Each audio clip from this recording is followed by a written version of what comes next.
All right, we have it, the MPC Live III. Just got it, just opened it up. So I've got the speaker activated and I've got one of the new kits pulled up that comes with it. So when you get this, it comes with quite a few things that I'm pretty hyped about. One of those things is a bunch of new expansions. So this is one of the drum machines from the Classic Machines expansion. It also comes with the Fabric Instruments bundle or whatever you call it, which that's a good addition. So you've got like Fabric XL, I believe, OP X4, studio strings, and a bunch of that stuff, which I didn't have before, so it's nice to have that. Now I remember when I got my One Plus, it actually came with, you got the pick a plug-in, and I chose the Jura. Doesn't come with that. Let's just go in, and I'm not gonna get into any of the crazy functions because I don't know how to use them yet. I have watched videos about using them. One cool thing is that I now can change the time signature, so I could do whatever I want. 5/4. 3/4. I'm gonna keep it in 4/4 for this one because this is gonna be simple, quick. So here we are. My metronome is on. Okay, I got a 2-bar loop. I keep it really simple. So we'll go record and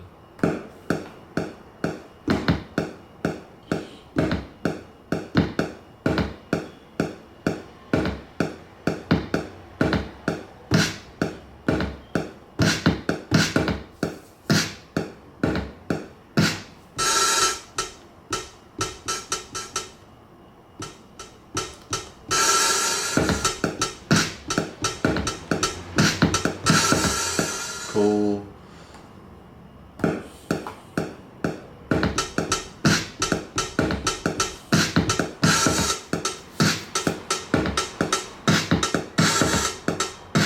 Let's turn off the metronome now.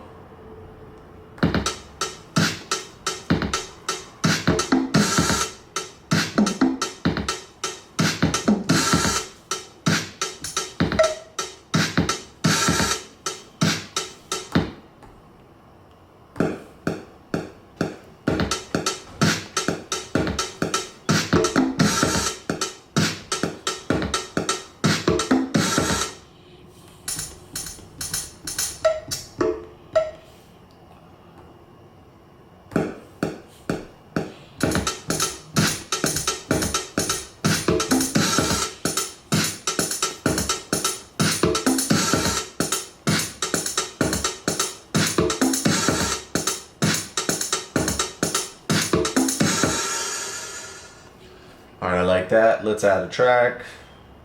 Let's use a plugin. Let's switch it up. Okay. I know I always go for the Jura.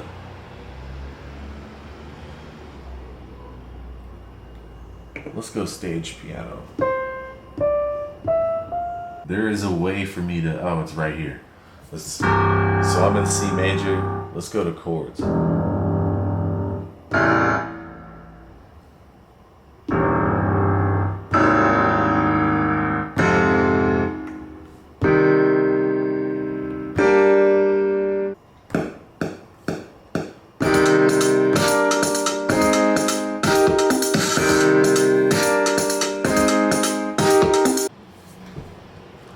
right, I think I got a bass line.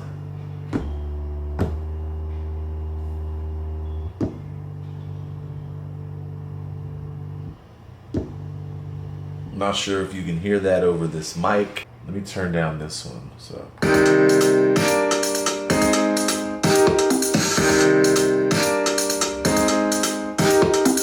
All right, let's lay down the bass.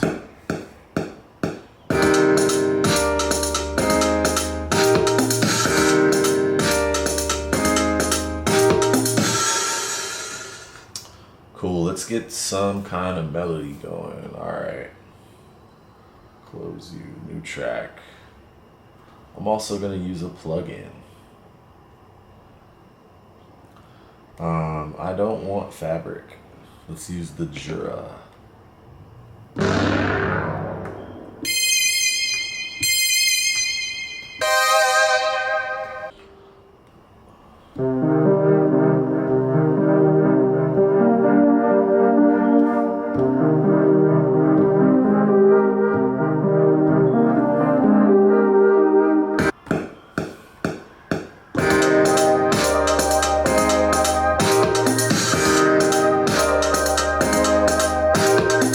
No guitar today. I think we're good.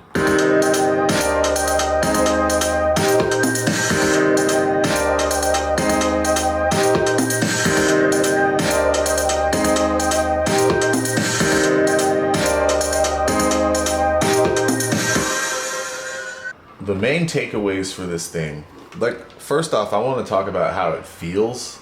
And as someone who's had the One and the One Plus before, like, they don't really feel similar, to be honest. This guy feels hefty. It feels sturdier. It makes me feel like the One and One Plus are kind of cheap. Now, they don't feel like they're just going to break or something like that, but just by comparison, this Live 3 feels much sturdier than the One or the One Plus. The One Plus I still have, which I think just from playing this short amount of time, I'm going to be selling it. I'm actually positive that I'm going to be selling it. Now, I haven't even touched on the microphone here. That'll be for another video. I haven't touched on these guys in the back, the preamps, which, to be honest with you, those were my main reasons for acquiring this when I already had the One Plus, was these, right? Before you had to have the X or the XSE to have the two preamps. And so I would have to hook up an interface or hook up my Model 12 to this if I wanted to play guitar in, or have like a preamp in between the inputs and the guitar or the bass or whatever I was doing. Now I can do it direct. Also, if I want something with character, I can use this microphone, I'm sure. I'm gonna experiment with that. Maybe we'll do vocals, some snaps, some claps, maybe even some acoustic guitar, see how it does with acoustic guitar. It's just extremely versatile. And also this speaker, which surprised the hell out of me. It sounds better than, like, if you've watched videos on my channel where I've used my Bluetooth speakers that I would connect, this sounds way better than those. And both of those are pretty decent Bluetooth speakers, like $100 and $250 Bluetooth speakers that sound great. This speaker blows them both out of the water, and it's already connected. Also, I haven't even used the battery yet. I haven't tried to use this just on the battery. Battery is another plus. Having a step sequencer when you want to do something a little bit different is another plus. The other thing is all of these buttons. Like, this is nice. I was using mostly the buttons unless I was adding a track or something like that. Another positive for me coming from the One is the bigger pads. I didn't think bigger pads would matter. Now, I haven't even gotten into using them in their like 3D mode or using the expressive features that they have. I will get into that moving forward, but just the size of these pads is actually better. They are bigger than the pads you get on the One. These seem a bit more responsive too. It's not like too responsive, but they do respond a little bit better. Like when I first started pushing, I would do like double hits because I'm used to hitting my One Plus with a certain amount of power, and I don't have to hit this with as much power, which seems like it would make the device have a little bit better longevity, because if you're just bashing on those pads over time, obviously that's going to add up. Let me see. I'm trying to think, is there anything else? One last thing that I'll do. Let's see if that Reverb Pro actually showed up, because I know we're supposed to have some Reverb Pro. I'm going to solo this. effects.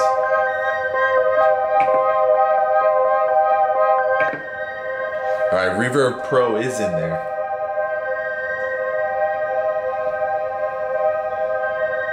Let's turn it down in the mix.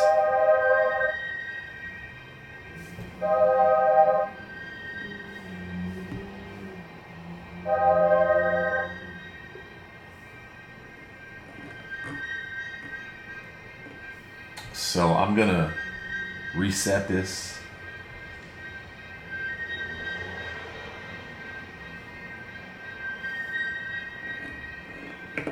Go back to the initial patch.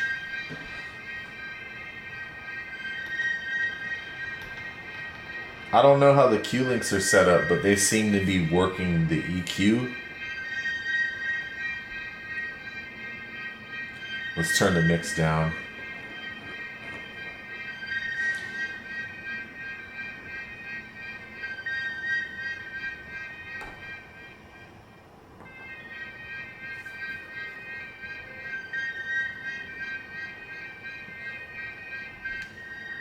Okay, there's a little glitch. Even when I took that reverb off, it still sounds like it's got the reverb on. So that's a bit of a glitch, I guess. All right, I hit my first glitch. This is new software.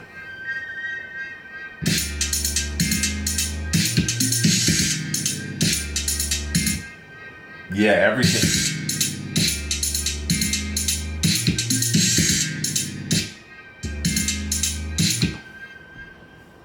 Everything sounds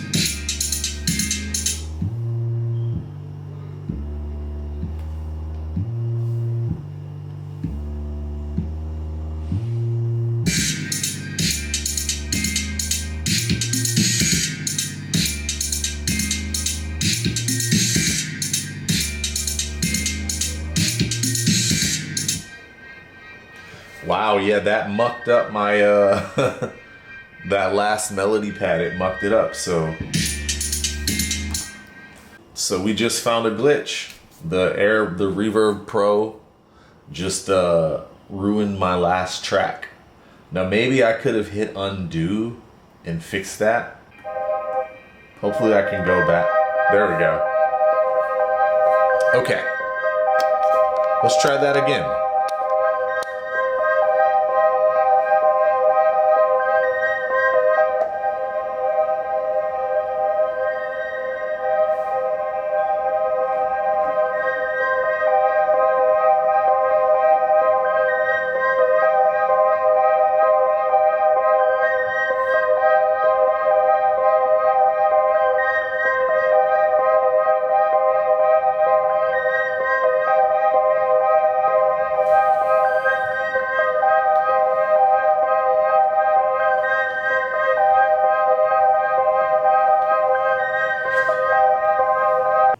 Now, I guess I did figure something out. So it's not a glitch of the Reverb program.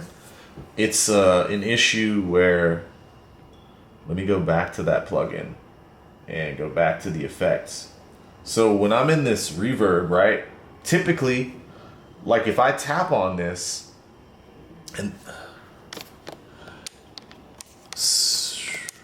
so the way that I've used the MPC, every effect that I've ever used, right? When you open up the effect, the Q links are going to be set to it. So right now I'm on the 4th Q link. Now if I press this, there's nothing. Let me go back to the first. If I press this, it's set on kill EQ through EQ. So the Q links are not, even if I tap this, right now the encoder here is moving this mix parameter. But typically, like let's say I were in an amp function, if I tapped on whatever the treble, then whatever row these 4 Q links corresponded with, where that treble was in the row, these Q links would affect that. But the reverb, this reverb is not set up that way. So these Q links have nothing to do with the reverb plugin.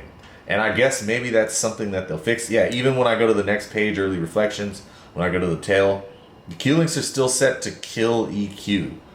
Kill the high, the mid, or the through. The second set of Q links is beat repeater.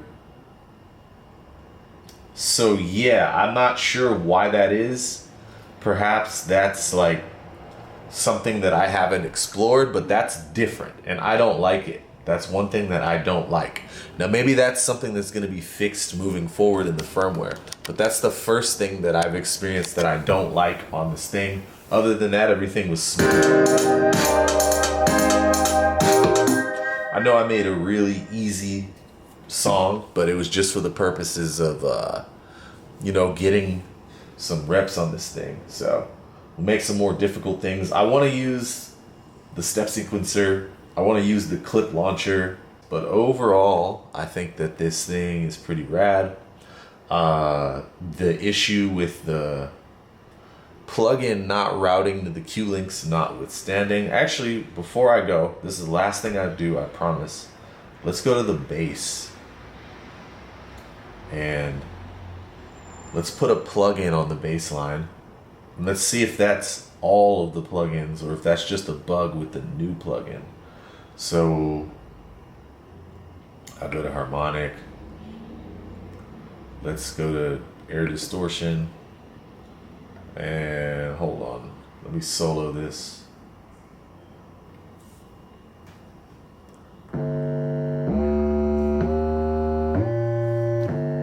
Yeah. So let's see. So yeah, none of the parameters in this plugin are routed to the Q links. It's the same beat repeat on Q link 2, Q link 1, 2, 3 nothing, 4 nothing, Q link 1. It's still kill EQ. So let's see. Yep.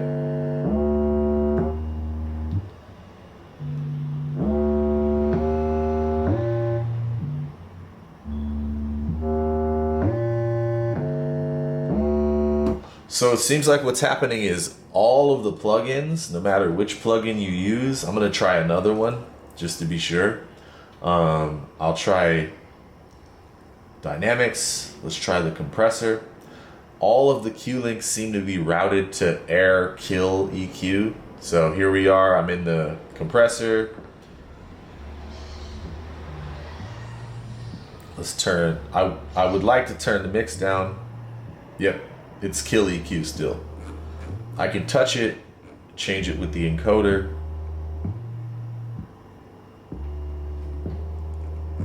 Change the output. But the minute I tap this is kill EQ high, kill EQ mid, and kill EQ low. So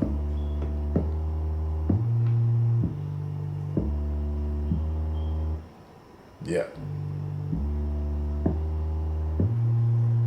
And the first one doesn't even do anything, so that's a glitch. That's a glitch. Akai definitely needs to fix that.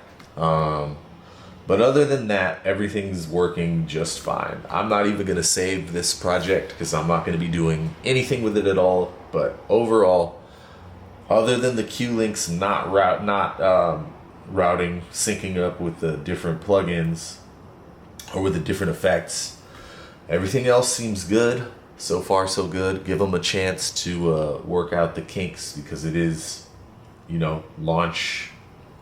Let me know in the comments if you want to see me do a comparison video where I compare this to the MPC One Plus side by side. At least I'll be able to do that until I sell it, because I am planning on selling it. I do like this hardware a lot more. I am going to have to check out these preamps and see how good they sound, but as of now, I'm about 85% sure I'm going to sell the One Plus and keep this. Peace.